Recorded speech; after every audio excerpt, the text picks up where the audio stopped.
Despite frigid temperatures, the opening ceremonies can w.arm your heart.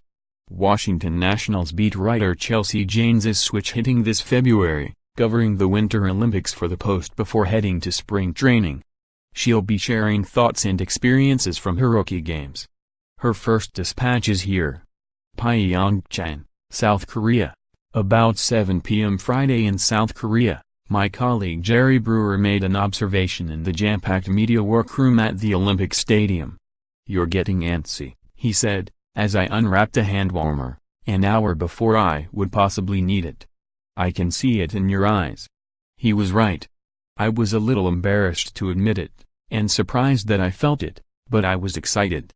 If there are 3 things in the world I do not tolerate well, those things are extreme cold weather, anything under 55 degrees, lactose, and abstract choreography executed by strangely costumed humans conveying an obscure message that requires explanation to discern. 2 of those 3 things were certain to be involved in Friday's opening ceremonies. It was out of character for me to be so eager. I used to watch the opening ceremonies from my couch, chirping at the commentators as they read from scripts revealing hidden meanings. Until Friday, my theory was this: if an opening ceremonies, a largely non-verbal experience, requires a lengthy explanation of everything going on, perhaps it should just be a little more self-explanatory in the first place. I didn't want to attend the opening ceremonies because I thought they would move me. I just wanted to experience them, check the box, cross it off. But as I taped hand warmers to the top and bottom of the first of 2 pairs of socks, I couldn't deny it. I was feeling something that bordered on hope and slid dangerously near enthusiasm. I headed out into the cold early, and sat alone a few rows up from the floor of the stadium. I couldn't stop smiling. I wasn't sure why. Opening ceremonies at PYEONGCHANG Olympics, a unified Korea, big US gloves and an oiled Tongan. I tried to hold it back. I told myself that no rational human, no one who knows anything about the state of the world, could think the momentary piece of an opening ceremonies could really matter in the grand scheme of things.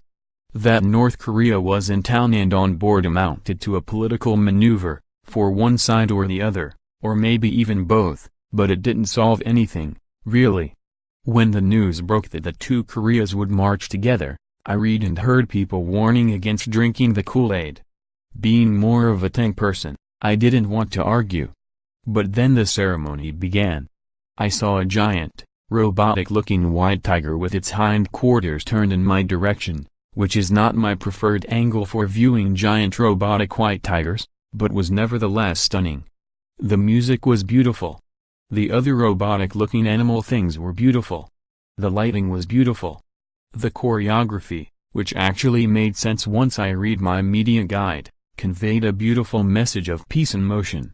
I felt inspiration creeping in again. Like the cold, I was fighting it off with reality checks. It wasn't giving in.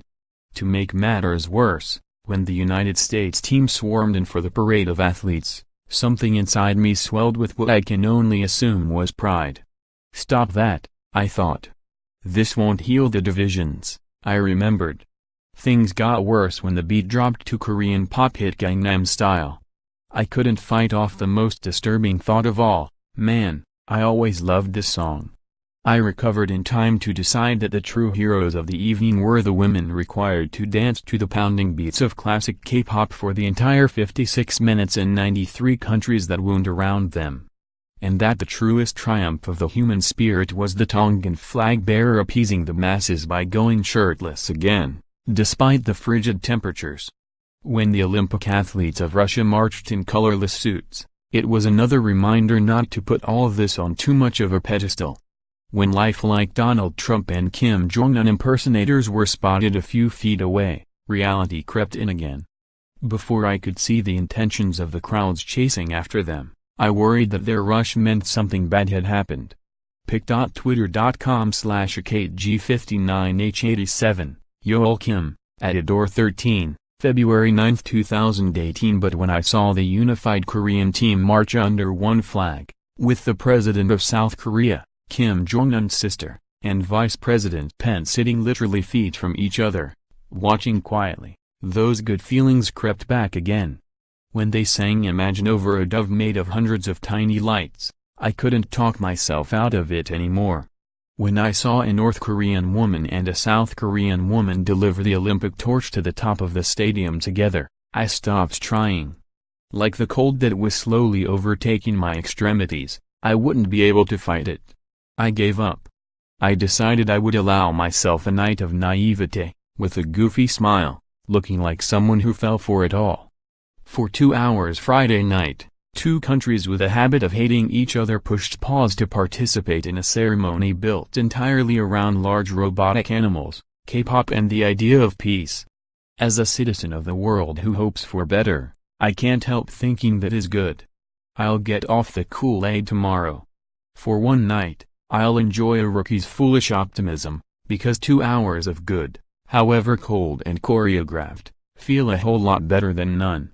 Read more Olympics coverage, trying to make Team USA look more like America. Meet Chloe Kim, the 17-year-old snowboarder poised to rule the PYEONGCHANG Olympics. What's it feel like to speed down a luge track?